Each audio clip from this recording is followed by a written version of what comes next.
In the shadowy hall of Washington power, there is one thing they fear more than anything else: the truth. 3 weeks ago, a seasoned diplomat stepped up to a microphone and spoke words so dangerous, so threatening to the current administration that within 72 hours, he was officially declared persona non grata, effectively banished from American soil. His crime? Saying out loud what government data already shows. What I'm about to show you isn't just a diplomatic spat. It's a window on how the most powerful nation in the world responds when someone dares to point out the elephant in the room. Welcome to the Strategic Lens. I'm Asongwet Louis, and today we are going places where the mainstream media won't touch. For the first time in 30 years, a South African diplomat has been expelled from the United States. By the end of this video, you will understand why Ambassador Ebrahim's Rasool's expulsion reveals something about America's new direction that you won't see on nightly news. But first, I need to share something that happens to me that puts this whole story in perspective. Last month, I was interviewing a foreign policy expert at a major African policy conference in Yaoundé.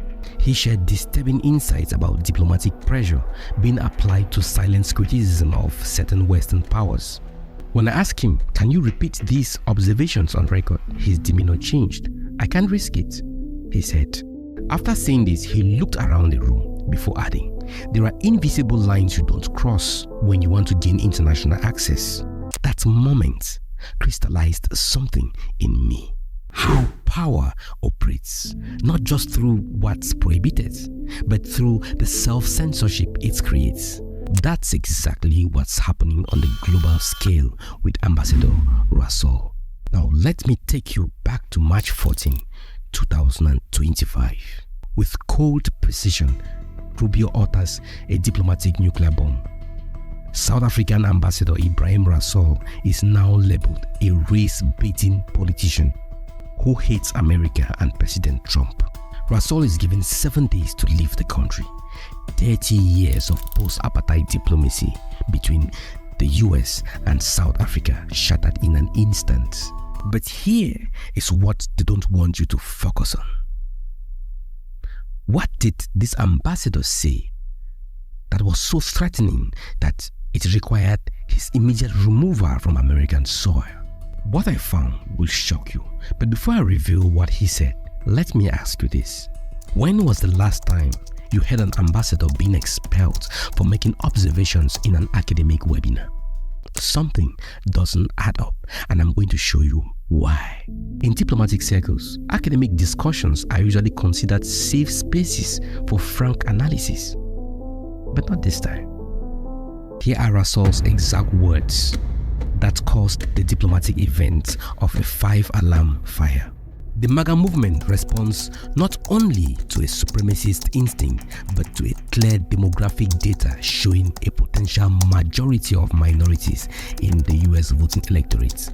He went on to accuse the Trump administration of mobilizing supremacism and exploiting white victimhood as a political strategy. Now, most diplomatic disputes involve things like espionage, trade disagreements, or even territorial claims, not statements about demographics and political strategy. So ask yourself this: why would observations about US census data and political tactics warrant the nuclear option of diplomatic expulsion? The answer lies in what Rasool's words exposed about the current administration. And in a minute, I will show you evidence that proves he might be right all along. But first, let me show you something that has never been connected to this story before now. For the past month, I've been compiling data from multiple sources, including the FBI, the Southern Poverty Law Center, and independent research organizations. What I found is staggering.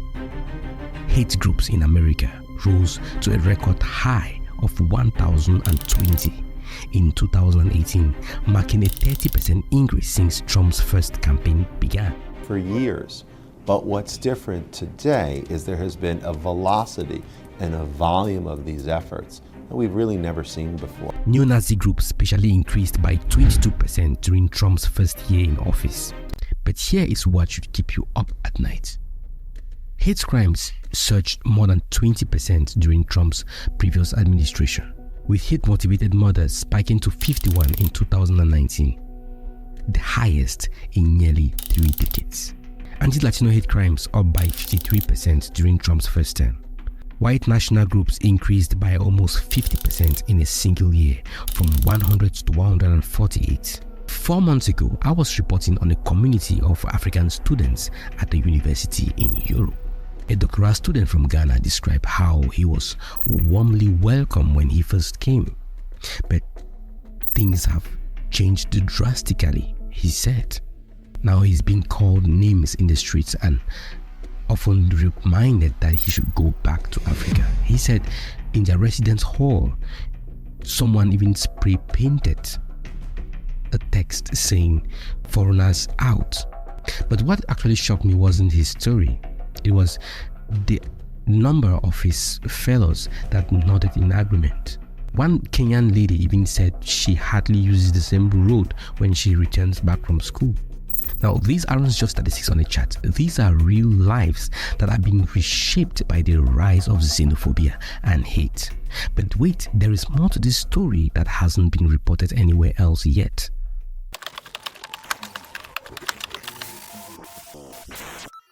There is another key player in this international drama that few have noticed. South African-born billionaire Elon Musk has been uncharacteristically vocal about South Africa's internal politics.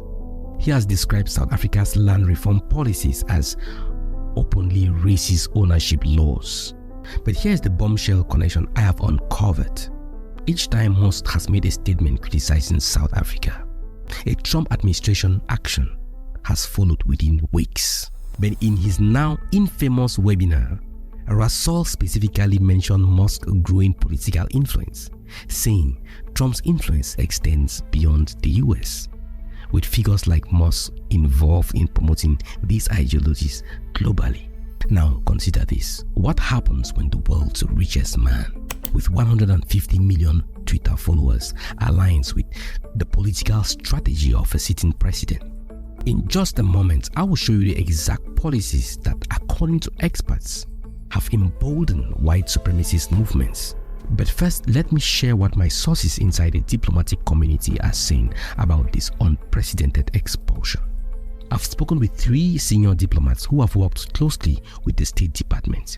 For obvious reasons, they can't be identified. This is not how diplomacy works, one told me. Expulsions are for spies and serious provocateurs, not for people who make observations at academic events.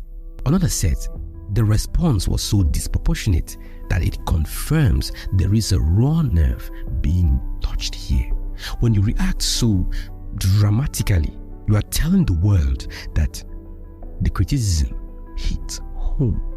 But perhaps the most revealing comments came from a diplomat who is over 30 years of experience, who said, "I've never seen anything like this."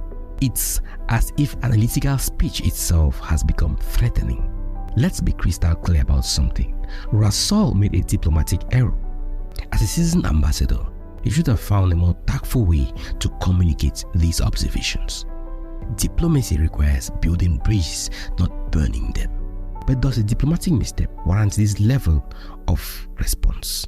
What happens when telling the truth becomes a diplomatic crime? Over the past 3 months, I've compiled a comprehensive analysis of policies implemented by the Trump administration that experts say has contributed greatly in emboldening supremacists. Let me walk you through the most significant ones. Trump pardoned individuals involved in violent extremist activities, including members of groups that law enforcement agencies have flagged as potential domestic terrorists. His immigration policies, particularly the border wall and travel bans targeting predominantly Muslim countries, were celebrated by white nationalist leaders as victories for their cause. His administration dismantled programs specifically designed to combat domestic extremism and white supremacist violence. But here is what should alarm you. During the first presidential debate of his previous term, when asked directly to condemn white supremacist groups, Trump instead told the Proud Boys to stand back and stand by. A phrase that was immediately adopted as a slogan by the group. These aren't conspiracy theories, they are well-documented realities, and Ambassador Rasool's expulsion certainly makes perfect sense when you see it through this lens. He wasn't expelled for diplomatic impropriety, he was expelled for connecting dots that the administration didn't want connected. The global response to Rasool's expulsion reveals another layer to this story. South Africa expressed disappointment but remained diplomatic, calling the expulsion regrettable while reaffirming its commitment to US relations. Experts from some European nations have expressed alarm at what they see as an authoritarian response to legitimate criticism. Meanwhile, days after the expulsion, the European Union announced a €4.7 billion investment package in South Africa, a move widely interpreted as a show of solidarity. Think about what this means on a global chessboard. As America pushes away a strategic African partner, Europe steps in to strengthen its ties.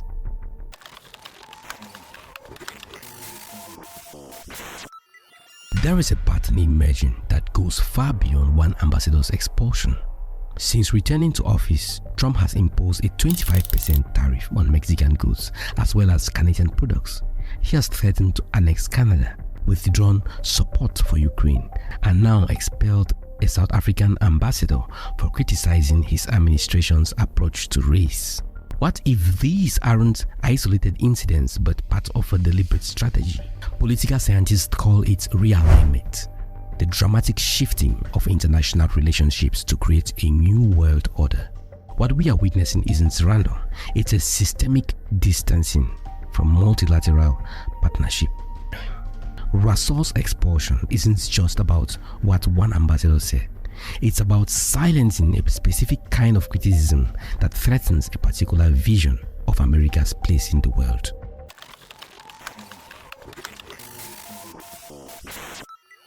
Despite the diplomatic disaster, I believe Ambassador Rasool made a critical miscalculation. It's about finding ways to communicate difficult messages while preserving relationships. Let me share something I learned from a former ambassador I interviewed last year. Rasool would have delivered the same analysis with more diplomatic finesse.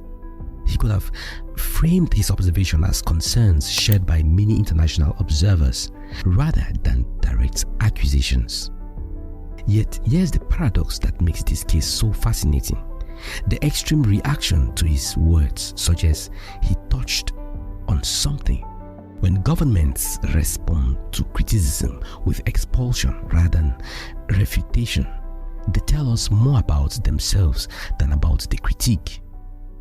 And that brings us to the most important question of all. Ambassador Rasool paid the ultimate diplomatic price for his words. But did he expose something that needed exposing? The data is clear. Hate groups have increased. Hate crimes have surged. Policies have been implemented that experts say embolden extremists. And when the diplomat simply connected these dots, he was expelled from the country.